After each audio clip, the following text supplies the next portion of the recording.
Kita berada di episode 69, fenomena jualan agama. Oke guys, assalamualaikum warahmatullahi wabarakatuh. Berjumpa lagi tentunya bersama kita di pelita.hati207.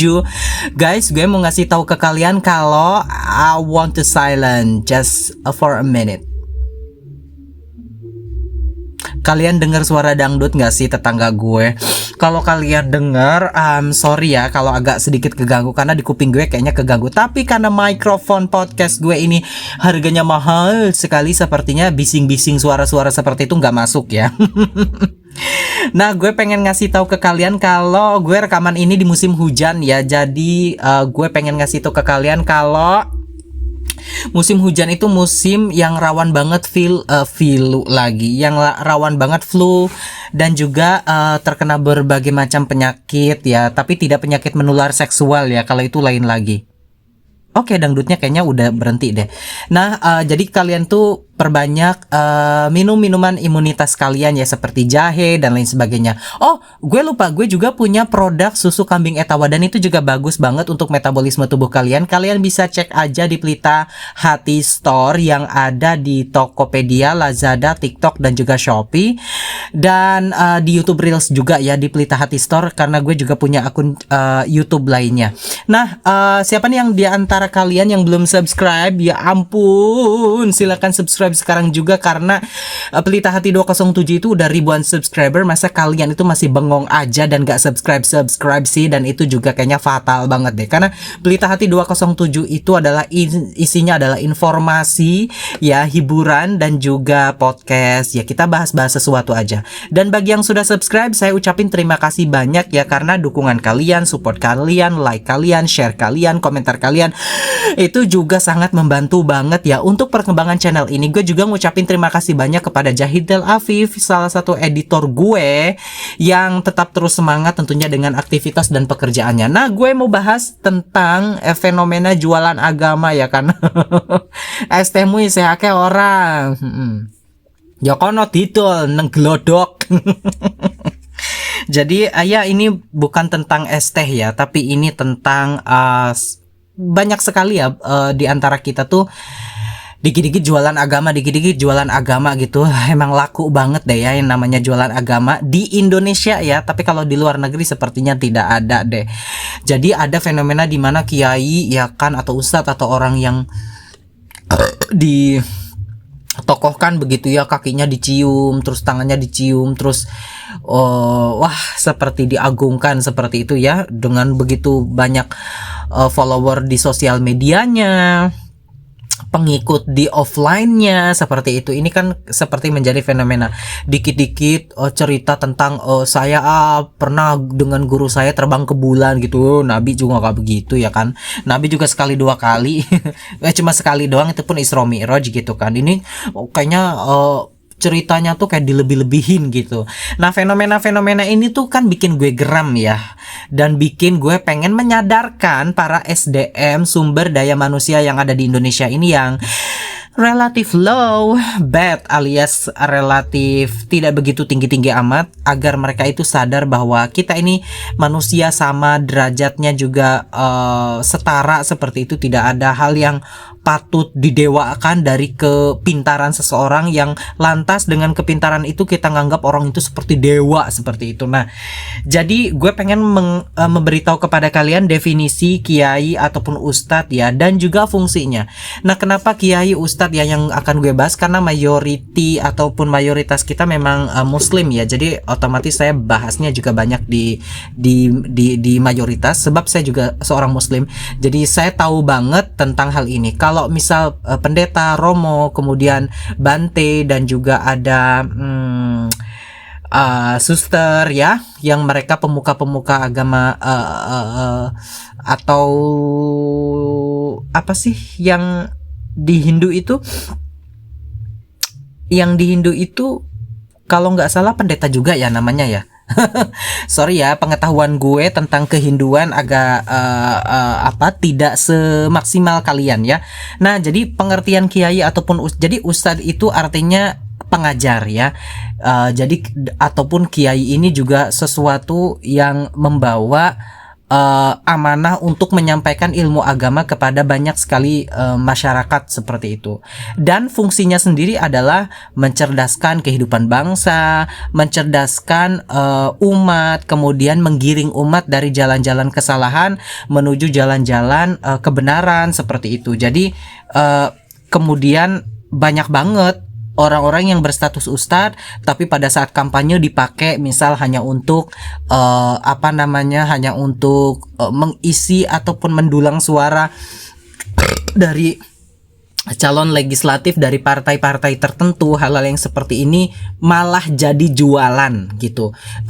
Please Baraya kayak guru kumpul ya, please guys, kalian itu harus bisa ngelihat segala sesuatu itu berdasarkan fungsinya. Kalau politikus ya sudah bicara tentang politik saja dan gak usah membawa apapun.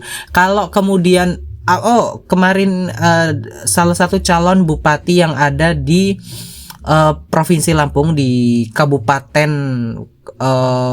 Lampung ya, Mesuji kalau tidak salah, kalau tidak pilih saya kalian masuk neraka, tapi kalau pilih saya bakalan masuk surga. Ini kan sudah berlebihan sekali ya.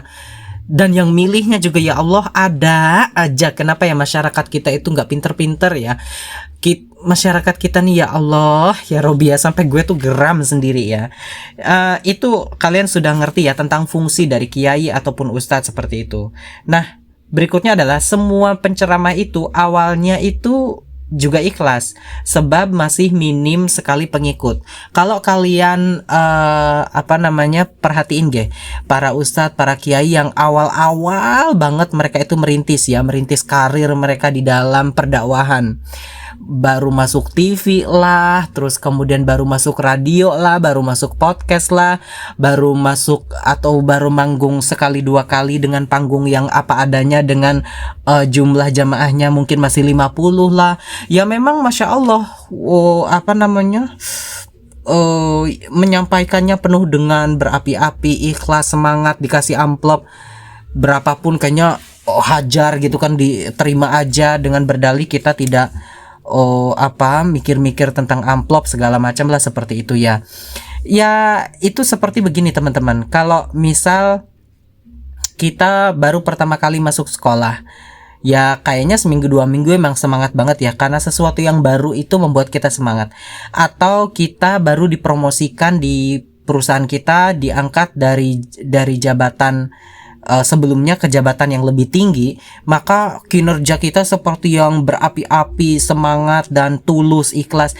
Tapi ada satu pemimpin di salah satu negeri Konoha yang 2 periode, tapi pas periode bagian terakhir juga banyak sekali kontroversialnya ya. Kalau di awal-awal udah kayak bener aja begitu.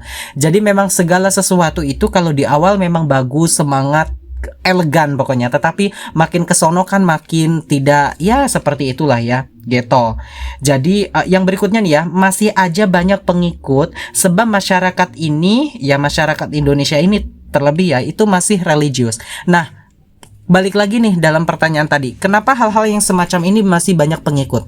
Yang dimaksud dengan para penceramah, para orang-orang yang beragama ini, yang mereka jualan agama ini, jualan agama tuh dalam artian pakai air ini adalah air yang sudah didoakan, atau ke kuburan itu nanti kalau ziarah doa dan lain sebagainya. Nah, kenapa masih banyak followernya, kenapa masih banyak diikutin?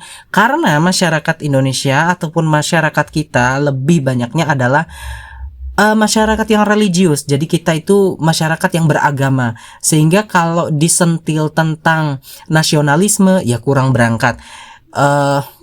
Disentil tentang misal agar kaya ya kurang berangkat. Tetapi kalau disentil tentang kamu akan dapat pahala besar, kamu akan dapat jaminan surga misal seperti itu ya, ya orang mati-matian akan berangkat seperti itu. Kenapa? Ya karena masyarakat kita itu masih religius. Apakah ini salah? Ya religiusnya tidak salah ya, tetapi banyak sekali orang-orang yang religius atau yang beragama tetapi tidak diiringi dengan keilmuan dan tidak diiringi dengan pendampingan dari orang-orang yang bagus di dalam pemahaman agamanya seperti itu. Gue nggak bisa rekomendasiin siapa-siapa ya, takutnya ada tendensi ini itu. Terus cara mengetahuinya yang tulus dengan yang jualan agama itu seperti apa? Yang pertama adalah coba fokus kepada isi dakwahnya. Jadi bukan fokus kepada banyak-banyakan pengikut. Misal ada satu ustadz atau satu kiai, dalam berceramahnya dia rasional, dalam berceramahnya dia mungkin bagus dalam artian mengisi perdamaian, tidak memecah belah. Dan orang ini juga tidak terlalu fokus ya, tidak terlalu banyak sekali pengikutnya. Saya kira sah-sah saja ya seperti itu. Itu bisa sekali didengar ataupun diikuti ya. Yang berikutnya adalah memiliki reputasi, dibelibet dah gue. Memiliki reputasi yang baik selama hidup. Misal orangnya tidak hedon, orangnya tidak salah ngomong, orangnya tidak berkasus, orangnya tidak narapidana dan lain sebagainya. Ya kalau mantan narapidana terus bertobat it's okay, tapi memiliki track record yang bagus, reputasinya bagus di masyarakat. Kemudian yang berikutnya adalah tidak mematok tarif ya. Jadi tidak mematok tarif pada saat ceramah.